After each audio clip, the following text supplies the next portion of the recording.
Judy from Moore Park, California, listens on KDAR up there above the Los Angeles area, and we're glad that she does. Hi, Judy. Welcome to New Life.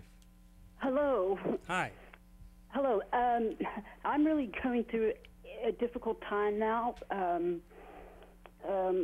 I lost my mom in 2009, and it was a difficult death. A lot of things transpired, not just because of her death, but before that. Okay. And I've worked through those things, and now I'm starting to grieve her, and I'm all alone. I don't have any friends. I was going to a church, but over the time here, on the day of my mom's death, it was a Sunday, and I went to church, and everybody knew. And on that day, I was left completely alone. Nobody called me or anything. Oh, how sad. How old are you? I'm 52. 52. Yeah. And you were involved in the church? You had friends in the church or not? Well, I can't say they were really friends. I mean, they were very accepting of me. And so you were just there on Sunday morning, and they were accepting of you on Sunday morning? Yeah, Sunday morning and Wednesday night. Wednesday night. Other than that, and it's been like that since Mom's death. I mean, I've noticed it more since her death. Yeah. So I've stopped going to church. Judy, I'm going to interrupt you for a second, and let's roll the clock back 3 years, 5 years. Why don't you have friends? Well, I've always had troubles maintaining friends. What happened? I mean, I get friends, but then I have troubles maintaining them. Why? I'm not really. I can't. I'm below in society. I'm very poor, and I do have some mental disorders. So, and that can kind of separate you. But on the other side of that, I'm also very high functioning for my disorders. Yeah. What are your disorders? I have post-traumatic stress disorder.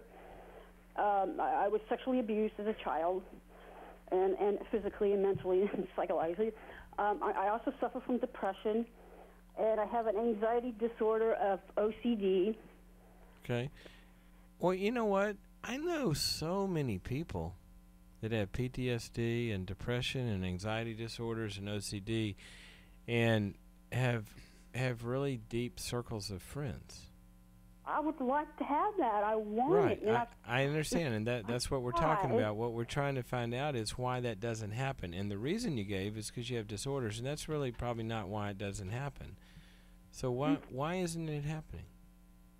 Well, you know what? I don't know. At the church, I reached out. I put my hand out in friendship, and I said, hey, can we get together sometime? Hey, how about we have coffee? I'm single, but I never got. Nothing ever really happened. Back. I mean, they don't call me unless I call them. All right, And then when we get together, Judy, I want to give you a principle. yes, please. Here's a principle that I found is so just true in all of life, and so helpful, and that is that we tend to do what our abilities afford us to do. And if something is present in our life, then by definition, that means that we're able to make that happen. Okay, so if somebody has a circle of friends and they have support in their life and this, that, and the other, by definition, they're able to make that happen, and so it's working. Now, here's the problem. We need things in our life that sometimes we don't have the ability to make happen for whatever reason, and so they don't happen. And then what we do a lot of times is we keep kind of hoping that we can make that happen, and it's not happening. So here's the principle. Wherever something in life is not happening as a natural result of our capacities or abilities, then we need to have one more higher level of external structure that makes that happen for us. Let me give you an example apart from you. If somebody is not exercising and not working out, that means that they don't have the self-discipline inside of them, no matter how many New Year's resolutions that they make, and they just don't do it.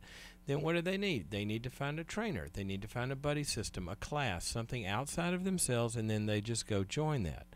So if making friends and connections has been difficult for you, then stop depending on you to be able to find them or make it happen, and go join an existing support group that hangs out a shingle that says, we are here for people who are struggling, people that are having trouble. We will be here to connect for you.